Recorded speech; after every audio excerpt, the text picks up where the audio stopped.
pagkakaroon ng maayos na tirahan ay isa sa mga pangunahing pangangailangan ng tao.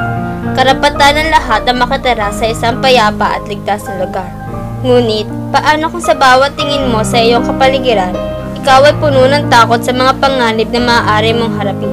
Paano kung sa pagtawid mo, hindi lang isang sasakyan ang makasalubong mo, kundi isang mabilis tulang prenong tren?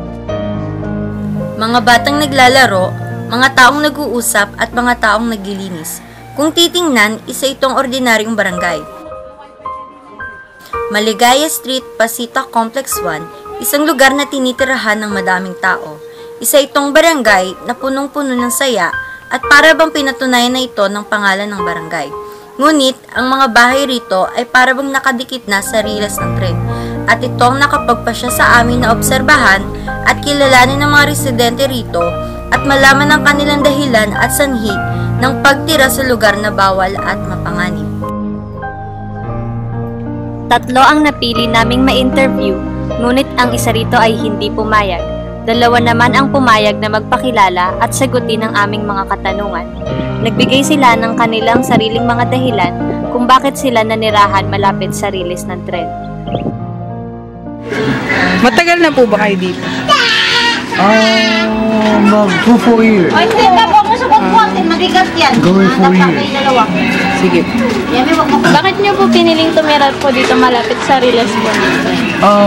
Una, mura ang upa.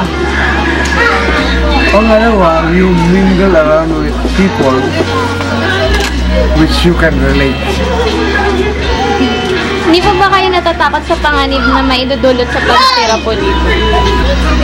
Basically, peaceful ang lugar na ito. Wala namang gulo rito. Masaya po ba kayo na nandito po? Yeah, because the people here are happy. Ano po, pwede pong magbigay kayo ng mga problemang nakikita niyo po dito sa komunidad? One is kahirapan. Second, population explosion. Third, education. They don't encourage children to go to school because mga parents walang pinag-aralan, least priority aral ng mga anak. Yun ang that's the main reason why hindi makaahon ng mga tao na nakatira dito sa vlog. Dito po sa kapaligiran niyo, wala naman po ba kayong nakikita ng problema po? Basically, wala. Except people who are chismosa. That's what you get for magkalalapit ang bahay. Ano po yung mga may umumungkahi niyo pong mga solusyon po dun sa mga problema niyo? Well, ang barangay people should take active participation in educating people dito. For example, mga bata, they should talagang oblige them to go to school. Because yun ang ang kahirapan dito boils down to one thing, education. Yun ang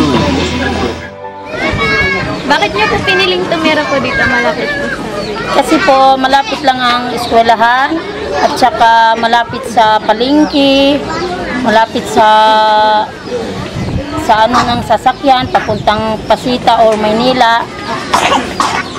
Ano po, hindi po ba kayo natatakot sa mga panganib na maidudulot po dito? Hindi naman, kasi nag-iingat rin naman kami dito sa komunidad namin dito sa Maligaya Dos. Masaya po ba kayo na nandito po dito? Masaya po. Kasi nagtutulungan naman po kami rito sa mga kapitbahay po. Ano pong mga nakikita niyong problema po dito sa komunidad? Ang problema lang namin dito, wala kaming tubig na yung galing sa Nawasa. Tapos yung kuryente namin, sana po maayos nang mailagay. Tapos yung pag-ano ng basura namin, sana may mag-ano sa amin dito ng mag-ano ng basura. Magkukuha, ganun. Ano pong mga may mumungkahin niyo pong solusyon para po dito sa mga problema? Kung sa akin naman, sana tutulungan kami ng ano namin dito sa San Pedro na matulungan kami na maanuhan kami ng tubig at saka yung pag-ano namin sa mga basura namin kasi mahirap naman kung saan tayo magtapon ng basura kasi tataas ng tubig, hindi matutunaw sa kanal yung mga basura. Kaya sana matulungan kami nilang nasa gobyerno ng San Pedro.